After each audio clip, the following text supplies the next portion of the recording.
Hi everyone, it's Dr. Tom O'Brien, and here we are, Facebook Live once again, and I'm back home now, which is great. The reception is better. Our wireless is much better here than in Switzerland or Italy, but it's great to be back, and thank you for all the feedback you've given me on these Facebook Lives. Thank you so much. If you're here, pop a little heart or a little something so I know you're here, so I'm not just talking to myself, all right? So good, thank you. Oh, thank you. Thank you so much. Today's topic is, why is medication only a partial protocol or a partial treatment for autoimmunity? That's kind of a no-brainer, you know, for me. And oh, thank you, thank you. Let's see, who's here? Tracy, hi, from South Carolina. Hey, Tracy, nice to see you. Thank you so much. It's great when you guys say where you're from, because, you know, we get Afghanistan and South Korea and the Philippines, so thank you. It's really great.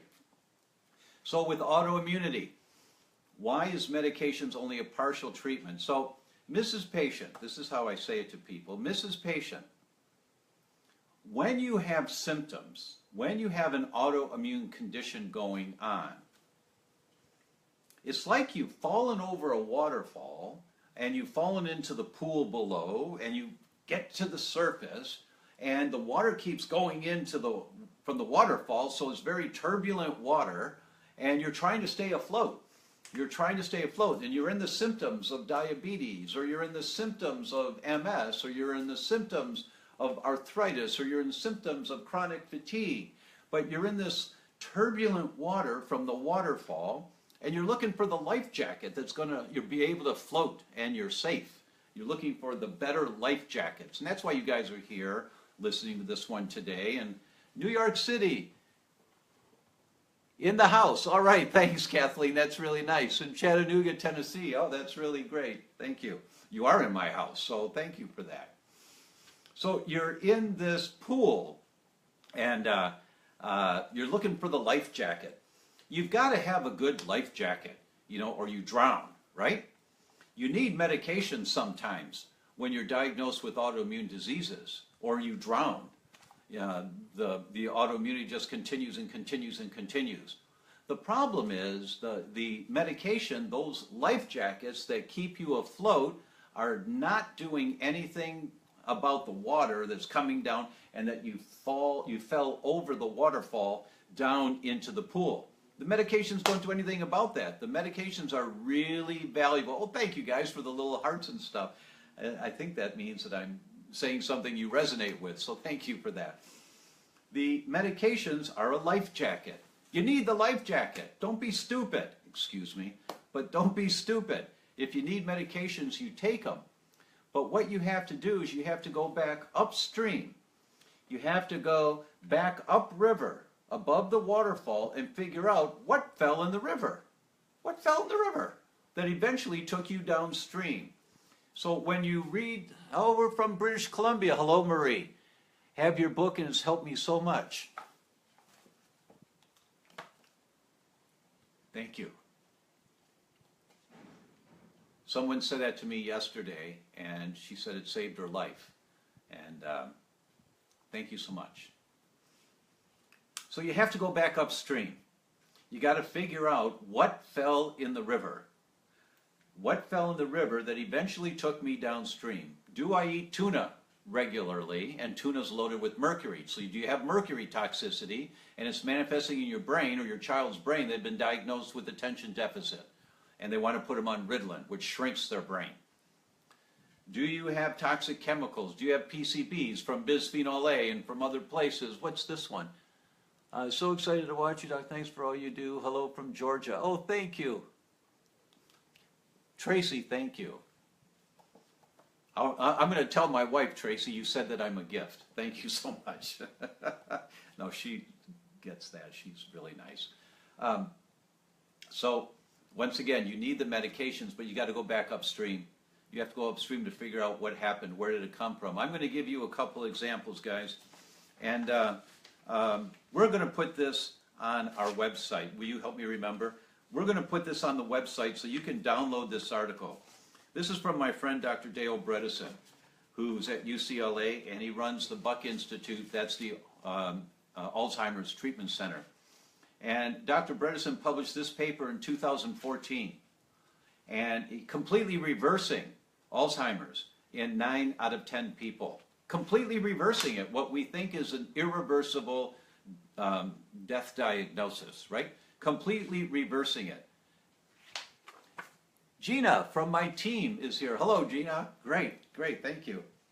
So I'm going to give you this paper, and it's not too geeky, but it's a little bit geeky. But you take this to your doctor also. You make a copy, you take it to your doctor. There is nothing that can't be helped. If you're still kicking, keep kicking, and we're going to help you.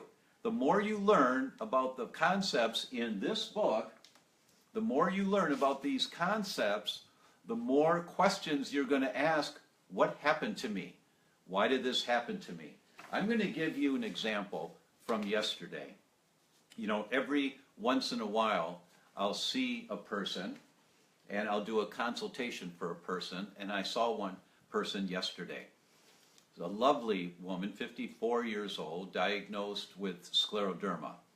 And scleroderma, and she's got the really bad type called diffuse scleroderma, meaning it's manifesting in a number of different areas, and it's affecting her lungs and her heart and her muscles right now.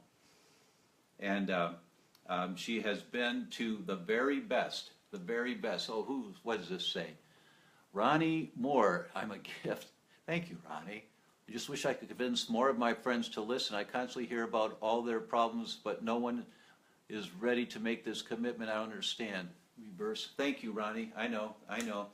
You can lead a horse to water, right? So this person with scleroderma, she has been to, they wanted to give her steroids to suppress the immune system. It's an autoimmune disease, to suppress the immune system, and she was really hesitant. She takes a little bit of the medication, but only enough. But what she realized, she found a book somewhere, and she changed her diet. Oh, she heard me speak. She heard an interview with me, and she changed her diet. And she went gluten-free and dairy-free, and she started feeling better. And she realized she'd had gut problems her whole life. Her entire life she had gut problems. That she took it, that's how it was. That no one ever said anything about that. And when she changed her diet, she started feeling a little bit better. Didn't stop the scleroderma much, but she was more functional. She definitely was feeling better. The progression of this disease was not as much.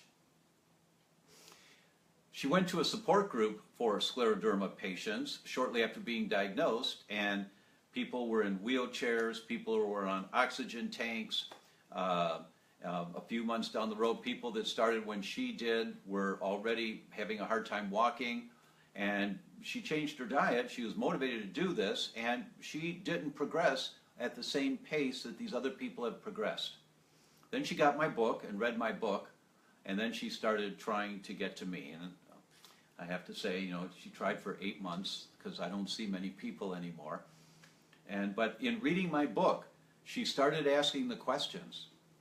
What happened to me? What happened? And she never thought about this, but she was raised in a small coal mining and steel mill town, thus toxic water and toxic air. And when she was born, her mother tells her the story that when she was born, you know, the babies were in the baby ward and the moms were in the mom ward. And her mom would say to the nurse, "Oh my God, that baby's been screaming for days. I hope that's not my baby." And the nurse said, "Yes, it is. It's your baby. It's your baby." And so this woman was screaming at birth. Now, mom was living, born and raised in this coal mining steel mill town. Let me tell you what the impact of that might be. Hello, Sharon Sinclair. And Misty, hey Misty, nice to see you. I see a picture of you so I can say nice to see you. Misty, I love your glasses. They look great. So, I just learned this 2 days ago. My friend Dr. Stephen Masley was here. He flew in and we did some interviews together right here. He was sitting right here. And in between the interviews, he was telling me, somehow we got in a discussion about this and it came up, that Norway, the government of Norway, has now made a declaration that women, pregnant women, when they give birth, if it's a first child, they need to be tested for their PCB levels. Very common toxic chemical found in the food chain, especially fish communities, farmed fish, lots of PCBs, and wild fish, because the farmers use these fertilizers, insecticides, and pesticides that roll off into the water. So PCB levels are very high in Norway. So women have to be checked. Pregnant women have to be checked. If their PCB levels are high, it is strongly recommended they do not breastfeed their babies for the first 3 months. Extract the milk with pumps and throw it away. Get the PCBs out of there, then start breastfeeding. Now, I've been talking about one of the most toxic substances you can give a firstborn is breast milk. But I've been saying for years that it's still better to breastfeed. But now we know there's degrees to this, and the government has come out in Norway. Hello, Tess. And hello, Sophia.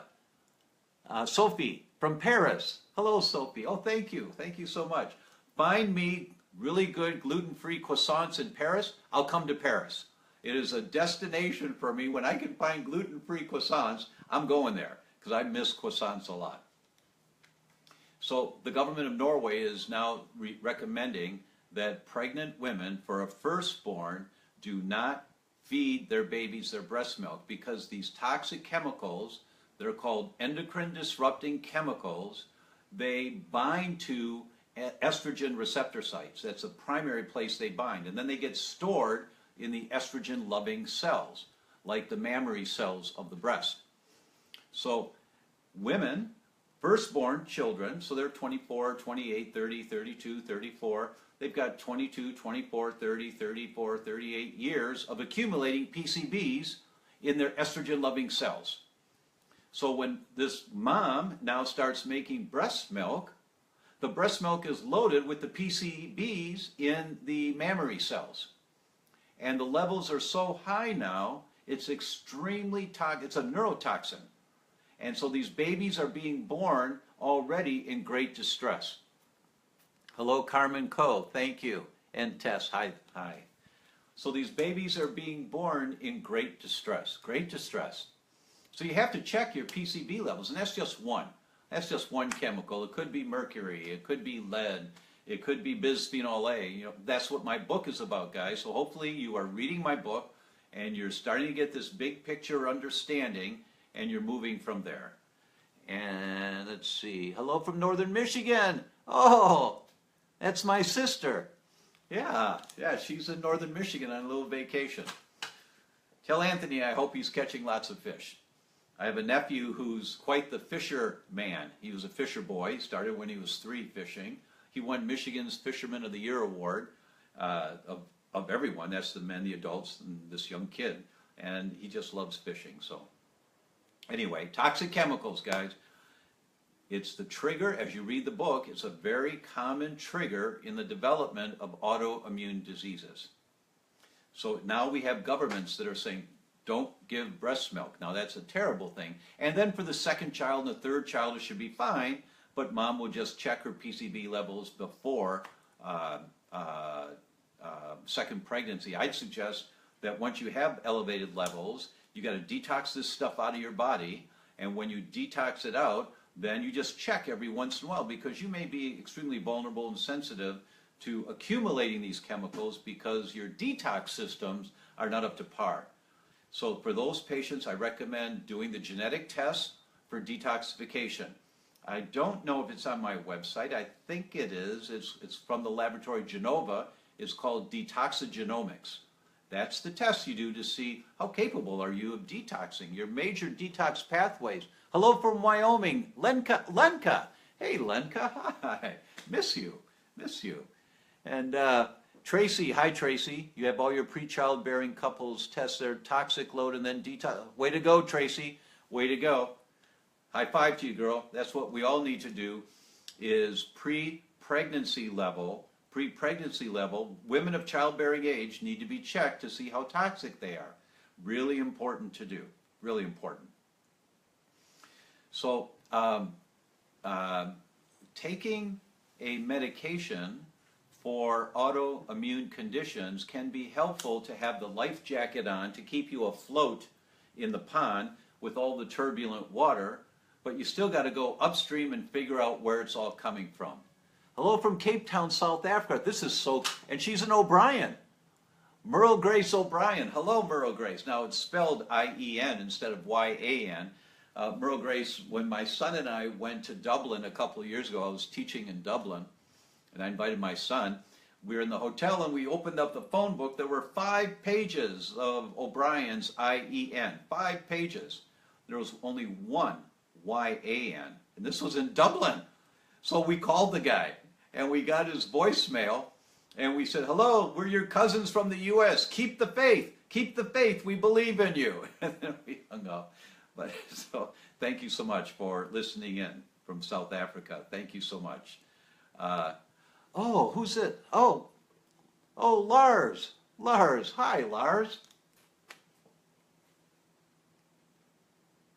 Really nice.